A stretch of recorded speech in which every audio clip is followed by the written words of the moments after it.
Good morning, everyone. Welcome to another class of Information Threats and Security Chapter. इस class में already हमने बहुत सारे टॉपिक्स डिस्कस कर लिए हैं, जैसे कि हमने डिस्कस किया साइबर मतलब जैसे कि what is threat, what is malware, what are the different types of malware, कुछ मालवेयर्स के बारे में भी हमने डिस्कस किया।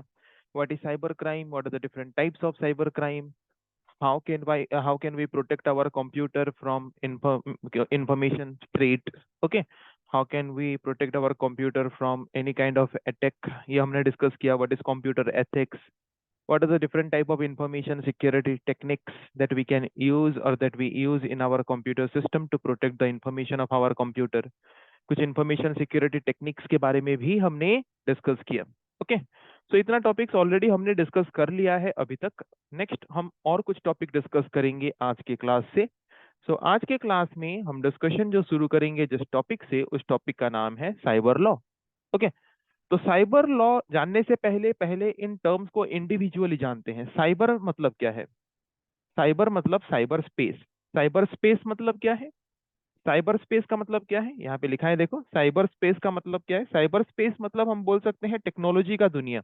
ओके, कंप्यूटर का दुनिया, जहाँ पे हम computers, internet, website, email, cell phone, ATM, okay, ये सब आते हैं साइबर स्पेस में। साइबर स्पेस मतलब टेक्नोलॉजी का दुनिया, कंप्यूटर का दुनिया, जहाँ पे हम क्या करते हैं, टेक्नोलॉजी के मदद से कम्युनिकेशंस कर रहे होते हैं। उस एनवायरनमेंट को हम क्या बोलते हैं? Cyber space. ओके, तो साइबर क्या है ये तो हमने समझा। What is law? लॉ क्या है एंड लॉ क्यों बनाया जाता है? लॉ कुछ सेट ऑफ रूल्स हैं जिनको मेनली क्यों बनाया जाता है, जिनको मेनली डिफाइन किया जाता है क्या करने के लिए? इलीगल एक्टिविटीज को गवर्न करने के लिए, इलीगल एक्टिविटीज को कंट्रोल करने के लिए, इलीगल एक्टिविटीज को रिड्यूस करने के लिए बनाया जाता है कुछ सेट ऑफ रूल्स। उन सेट ऑफ रूल्स को हम क्या बोलते हैं? लॉ। सो साइबर स्पेस मतलब टेक्नोलॉजी दुनिया में, है कि नहीं, इंटरनेट के दुनिया में बहुत सारे क्राइम होते हैं, जैसे कि उनके बारे में ऑलरेडी हमने डिस्कस किया, different type of cyber crime के बारे में, डिफरेंट टाइप ऑफ मालवेयर्स के बारे में। तो वो सारे इलीगल एक्टिविटीज हैं।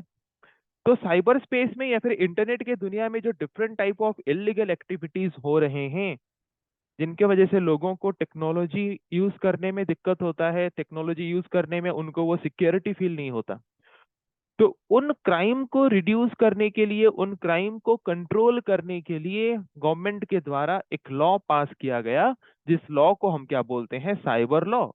ओके, सो आई थिंक सबको समझ आ चुका होगा साइबर लॉ क्या है। तो साइबर लॉ एक सेट ऑफ रूल है कि नहीं, जो कि गवर्नमेंट के एक ऑर्गेनाइजेशन, साइबर विंग ऑर्गेनाइजेशन या फिर साइबर विंग ग्रुप के द्वारा एक क्या किया गया, कुछ सेट ऑफ रूल्स निकाला गया, ताकि टेक्नोलॉजी को यूज करके अगर हम कुछ कम्युनिकेशन कर रहे हैं और अगर उस वक्त हमारे साथ कोई इलीगल एक्टिविटी करने की कोशिश करता है, तो उसके अगेंस्ट किस तरह का एक्शन लेना चाहिए, वहां पे उन रूल्स में ये सब डिफाइन कर दिया गया। ओके, तो साइबर लॉ क्या है? अगर हम साइबर स्पेस, इंटरनेट की दुनिया को यूज करके, टेक्नोलॉजी की दुनिया को यूज करके कम्युनिकेशन कर रहे हैं, और उस वक्त अगर हमारे साथ कुछ इलीगल एक्टिविटी हो रहा है, तो उस इलीगल एक्टिविटी से हमें प्रोटेक्ट करने के लिए गवर्नमेंट की जो साइबर विंग्स हैं, साइबर विंग्स के द्वारा कुछ सेट ऑफ लॉ या फिर कुछ सेट ऑफ रूल्स निकाला गया, जिन सेट ऑफ लॉ या फिर सेट ऑफ रूल को हम क्या बोलते हैं? Cyber law. Okay, so the digital technology is governed by the cyber wing of our nation, which has drafted laws known as cyber law. Okay, तो जो भी हम टेक्नोलॉजी को यूज करके कम्युनिकेशन कर रहे हैं, कम्युनिकेशन करते वक्त वहां पे इलीगल एक्टिविटीज हमारे साथ हो सकते हैं। उन इलीगल एक्टिविटीज से हमें प्रोटेक्शन प्रोवाइड करने के लिए कुछ लॉ क्रिएट किया गया या फिर कुछ सेट ऑफ रूल्स क्रिएट किया गया, कि अगर किस तरह के इलीगल एक्टिविटी के लिए किस तरह का पनिशमेंट है, किस तरह के इलीगल एक्टिविटी के लिए किस तरह का पनिशमेंट है, उसको डिफाइन किया गया, जिस लॉ को हम क्या बोलते हैं? Cyber law. तो ये साइबर लॉ जो है, ये कहाँ पे मतलब कहाँ पे ये एग्जिस्ट करता है? साइबर लॉ एग्जिस्ट करता है साइबर स्पेस के लिए। ओके, मतलब टेक्नोलॉजी दुनिया में अगर किसी भी तरह का क्राइम हो, किसी भी तरह का इलीगल एक्टिविटी हो, तो उसको गवर्न करने के लिए, उसको कंट्रोल करने के लिए साइबर लॉ का यूज किया जाता है। तो साइबर स्पेस क्या है ये तो ऑलरेडी मैं बता चुका हूँ। तो साइबर स्पेस में अगर किसी भी तरह का इलीगल एक्टिविटी हो तो उसको साइबर क्राइम बोलते हैं। और उस साइबर क्राइम को कंट्रोल करने के लिए हम जो लॉ यूज करते हैं या फिर जिस लॉ के मदद से हम खुद को प्रोटेक्शन प्रोवाइड कर सकते हैं, उस लॉ को हम क्या बोलेंगे? Cyber law. तो जो साइबर लॉ पास हुआ, उस साइबर लॉ का नाम क्या है? उसके अंडर एक एक्ट क्रिएट किया गया 2000 में, जिसको बोलते हैं IT act 2000। Okay. Like all other concerned act, जैसे कि बहुत सारे धाराएं होते हैं, है कि नहीं? इंडियन पेनल कोड में बहुत सारे धाराएं होते हैं कि अगर इस तरह का क्राइम कोई करे तो उस धारा के अंतर्गत या फिर उस एक्ट के अंतर्गत उसको इतने साल का सजा होगा, उसको फांसी होगा, ऐसा होता है कि नहीं? वैसे ही अगर किसी भी तरह का साइबर क्राइम कोई करता है तो किस तरह के क्राइम के लिए किस तरह का पनिशमेंट है, वो भी डिफाइन किया गया है। ओके। तो वहां पे उसको हम क्या बोलते हैं? आईटी एक्ट 2000 बोलते हैं, जिसमें क्या डिफाइन किया गया है कि किस तरह के क्राइम के लिए, किस तरह के साइबर क्राइम के लिए कितने साल का पनिशमेंट है, किस तरह का पनिशमेंट है, वो सब डिफाइन किया गया है। किसमें? आईटी एक्ट 2000 में। सो आईटी एक्ट जो है ये 2000 में निकला था, ये 2000 में इस एक्ट को बनाया गया था। ओके। उसके बाद उसको अमेंडमेंट किया गया। अमेंडमेंट किया गया मतलब उसमें कुछ बदलाव किए गए और उसको लागू किया गया। कब? 2008 में। ओके। उस आईटी एक्ट जो कि 2000 में क्रिएट किया गया था, उसको 2008 में थोड़ा उसमें अमेंडमेंट्स किया गया, थोड़ा सा बदलाव किया गया और बदलाव किए करके उसको इम्प्लीमेंट किया गया साइबर क्राइम को रोकने के लिए। ओके। अंडरस्टूड। तो ये जो आईटी एक्ट निकला साइबर क्राइम को रिड्यूस करने के लिए या फिर जो भी साइबर क्राइम कर रहे हैं उनको पनिशमेंट देने के लिए, ये आईटी एक्ट जो निकला उसका मेन ऑब्जेक्टिव क्या है? इसको निकालने का मेन ऑब्जेक्टिव क्या है? इसको निकालने का मेन ऑब्जेक्टिव क्या है? साइबर क्राइम को रोकना, है कि नहीं? So to give legal recognition to any transaction which is done by the use of internet. जब पहले साइबर लॉ नहीं था, आईटी एक्ट नहीं था, तो तब अगर हम ऑनलाइन के थ्रू कोई ट्रांजैक्शन करते थे और अगर हमारे साथ कोई फ्रॉड होता था तो उस वक्त हम कोई भी कंप्लेन नहीं कर पाते थे या फिर हमें हमारा पैसा रिफंड होने का कोई ऑप्शन या फिर कोई चांसेस होता ही नहीं था।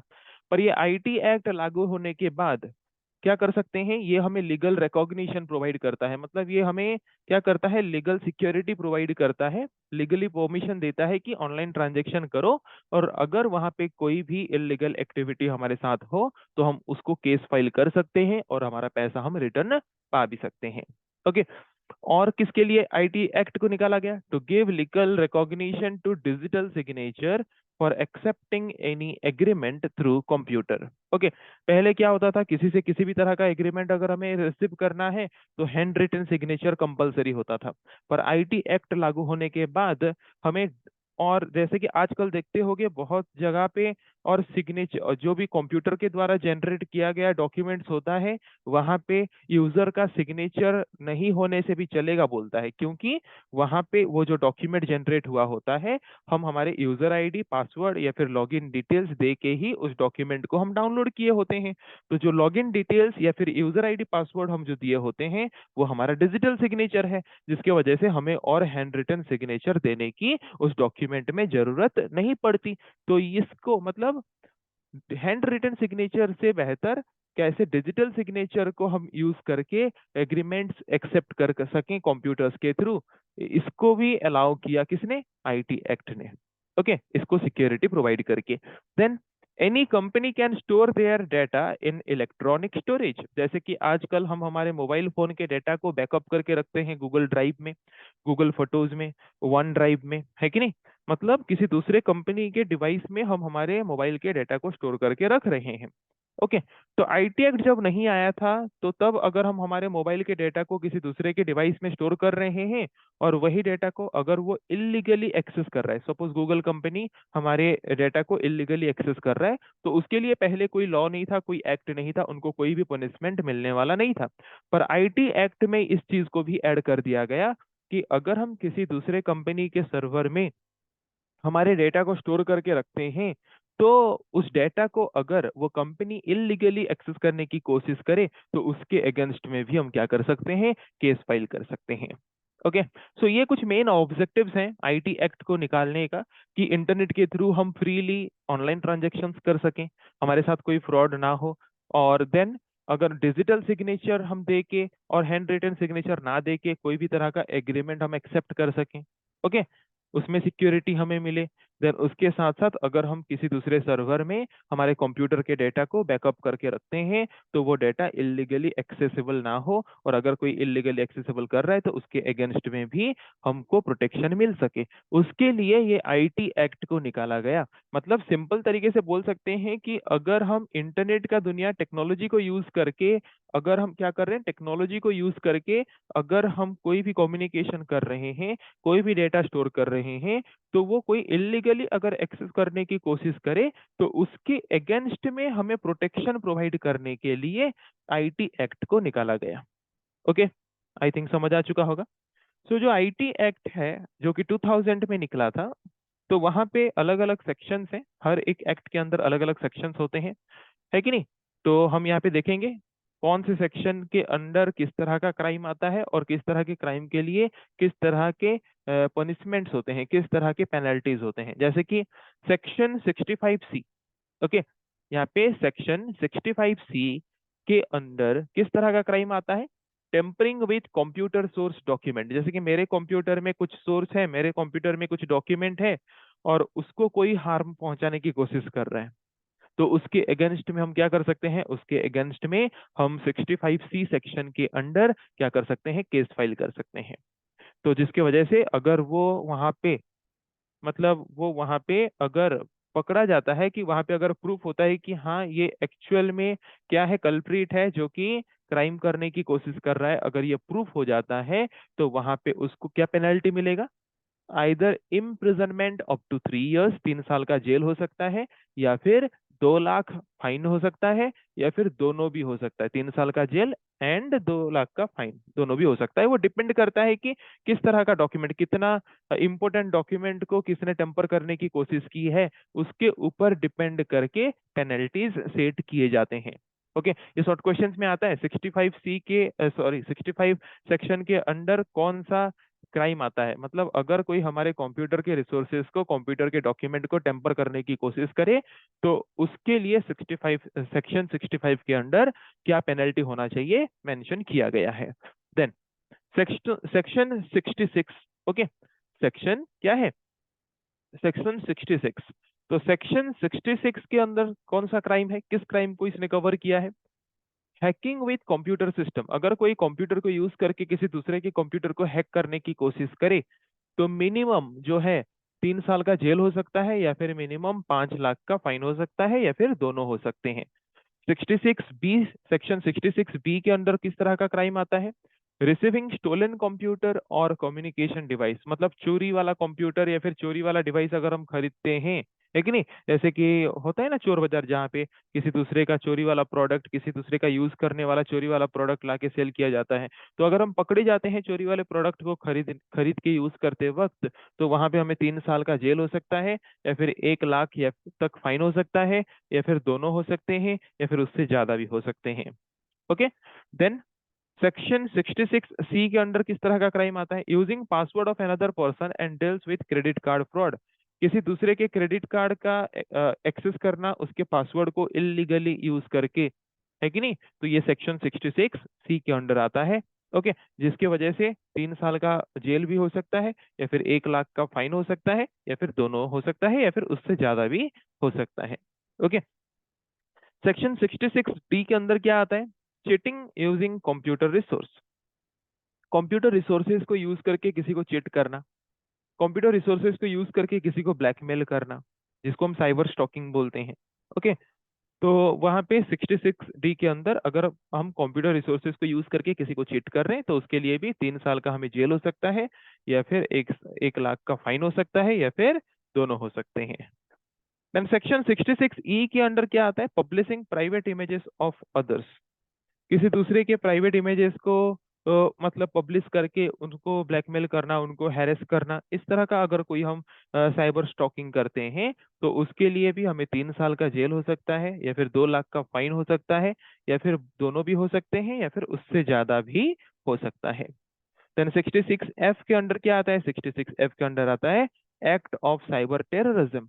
अगर कोई साइबर टेररिज्म करता है, साइबर टेररिज्म करना मतलब क्या?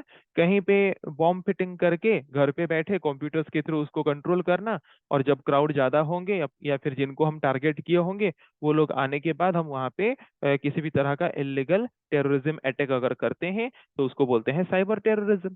तो अगर हम साइबर टेररिज्म कोई करता है तो वो सेक्शन 66F के अंदर आता है, और उसका जो पेनल्टी है वो क्या है? इम्प्रिजनमेंट अप टू लाइफ, मतलब आजीवन कारादंड जो होता है कि नहीं, जिंदगी भर के लिए वो जेल में रहेगा। इस तरह का पनिशमेंट भी अवेलेबल किया गया है। ओके, तो शॉर्ट क्वेश्चन के लिए इसको याद रखना कि 65C सेक्शन के अंदर क्या आता है कि अगर हम किसी के कंप्यूटर के रिसोर्सेज को टेम्पर करने की कोशिश करते हैं तो वो आता है 65C के अंदर। देन 66C के अंदर क्या आता है? अगर हम किसी के कंप्यूटर को हैक करने की कोशिश करते हैं तो सेक्शन 66 के अंदर आता है। 66B में क्या आएगा? अगर हम चोरी वाले कंप्यूटर कहीं से यूज करते हैं, ओके, इसको इजीली याद रख सकते हो कैसे? चोर बाजार है कि नहीं, बी। तो अगर बी लिखा है मतलब चोर बाजार, अगर चोर बाजार से कोई चोरी किए हैं या फिर चोर बाजार से कोई चोरी वाला सामान अगर हम खरीदे हैं तो उस तरह के क्राइम आते हैं 66B के अंदर। देन 66C है कि नहीं? 66C, सी मतलब क्रेडिट कार्ड। अगर किसी का क्रेडिट कार्ड रिलेटेड फ्रॉड कोई करता है, मतलब किसी का क्रेडिट कार्ड का पासवर्ड यूज करके इलीगली अगर उसके क्रेडिट कार्ड को एक्सेस कोई कर रहा है तो वो किसके अंडर आएगा? वो आएगा यहाँ पे 66C के under. Okay, then 66D, 66D क्या है? Cheating using computer resource. Okay, computer resource मतलब इसको याद रख सकते हो device, computer device. Computer device को यूज करके अगर किसी के साथ कोई चीट करने की कोशिश कर रहा है तो वो 66D के अंदर आएगा। Then publishing private image of others, है कि नहीं? इमेज बोलने से ई आ रहा है पहले, तो उसके हिसाब से हम क्या कर सकते हैं? 66E। 66E के अंदर क्या आएगा? अगर किसी के प्राइवेट इमेजेस को कोई पब्लिश करने की कोशिश करता है तो 66E। Then cyber act of terrorism. Okay, so ये लास्ट है cyber act of terrorism. Cyber act of terrorism किस में आता है? 66F, है कि नहीं? किसी को अगर फियर, किसी को अगर किसी भी तरह का डर देना है, साइबर टेररिज्म के थ्रू लोगों को डर पैदा करने की कोशिश करते हैं टेररिज्म के थ्रू, तो 66F। ओके, याद रखने का मैंने यहाँ पे थोड़ा सा शॉर्टकट बता दिया ताकि इजीली थोड़ा याद रख सको। 65 किसी के हार्डवेयर रिसोर्सेज को अगर हम एक्सेस करने की कोशिश करें, टेम्पर करने की कोशिश करें। 66 देन अगर हम कंप्यूटर को हैक करने की कोशिश करें। 66B बाजार, मतलब चोरी, कोई चोरी वाला सामान अगर हम खरीद के यूज कर रहे हैं। 66C, सी मतलब क्रेडिट कार्ड, किसी का क्रेडिट कार्ड रिलेटेड फ्रॉड होता है तो 66C के अंदर आता है। डी, डी मतलब क्या है? डिवाइस, है कि नहीं? किसी के कंप्यूटर रिसोर्स या फिर कंप्यूटर डिवाइस को यूज करके अगर हम चीट कर रहे हैं तो 66D। ई मतलब इमेज, किसी के पर्सनल इमेजेस को अगर हम पब्लिश कर रहे हैं तो 66E। अगर हम किसी के मन में फियर या फिर डर पैदा करना चाहते हैं, मतलब साइबर टेररिज्म करना चाहते हैं, तो वो क्राइम आता है सेक्शन 66F के under. Okay, so I think ये शॉर्टकट थोड़ा मदद करेगा इसको याद रखने के लिए आसान तरीके से। उसके साथ और भी दो है, और दो क्या है? 67C। ओके, स्पेशल वन है 67C। It failure to maintain records. Okay, failure to maintain records मतलब अगर सपोज कोई जैसे कि कोई पुलिस ऑफिसेज हैं या फिर कोई ऐसा गवर्नमेंट के डिपार्टमेंट हैं जिनका काम है कि रेगुलरली रिकॉर्ड्स मेंटेन करना कि उनके इंस्टीट्यूशन में, उनके ऑर्गेनाइजेशन में क्या काम हो रहा है। अगर वो रेगुलरली उस चीज को रिकॉर्ड मेंटेन करके नहीं रख रहे हैं तो उसके अगेंस्ट में भी क्या हो सकता है? पेनल्टी लग सकता है, या तो 3 साल का या तो fine up to any amount. वो डिपेंड करता है कि किस तरह का रिकॉर्ड था जो कि हमें मेंटेन करना चाहिए था, हमने नहीं किया है, उसके ऊपर डिपेंड करके फाइन अमाउंट डिसाइड किया जाता है। Okay, so 66C special one है, failure to maintain record, record अगर मेंटेन करने में हम फेलियर होते हैं तो 67C आता है।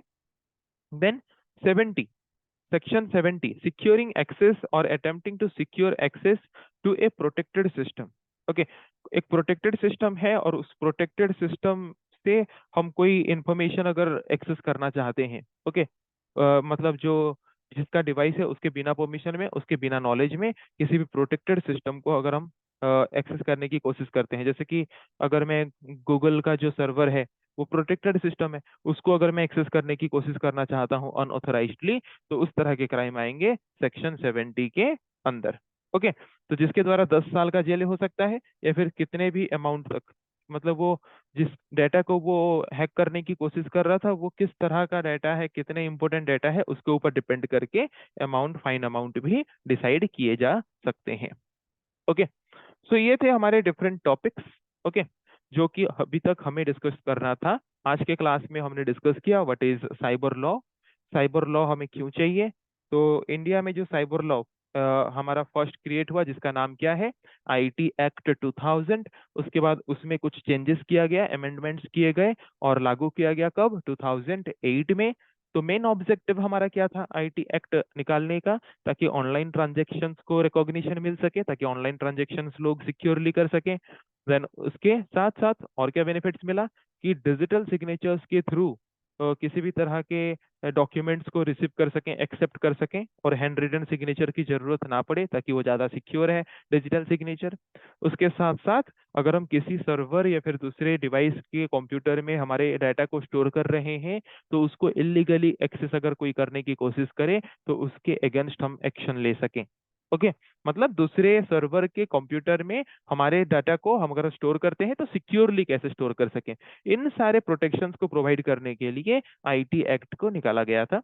ओके, सो आईटी एक्ट के अंदर बहुत सारे सेक्शंस हैं कि किस तरह के क्राइम का क्या पेनल्टी है, वो अलग अलग सेक्शंस में डिफाइन किए गए हैं, है कि नहीं। 65, section 65, section 66, 66C, 66D, 66B, 66E, F, है कि नहीं, 67C, 70, ऐसे और भी बहुत सारे सेक्शंस हैं, पर इनमें से कुछ सेक्शंस के बारे में हमने यहाँ पे डिस्कस किया, और इनके बारे में याद रखना है कि किस तरह के सेक्शन के अंदर किस तरह का क्राइम को कंसीडर किया गया है, और वहां पे डिसाइड किया गया है कि इस तरह के क्राइम के लिए कितना पेनल्टीज या फिर किस तरह के पनिशमेंट्स हैं। ओके, सो आई थिंक आज के क्लास में हमने जो भी टॉपिक डिस्कस किया वो सबको समझ आ चुका होगा। सो आज के क्लास को हम यहीं पे एंड करेंगे, नेक्स्ट टॉपिक्स हम फिर शुरू करेंगे नेक्स्ट क्लास से। So thank you everyone.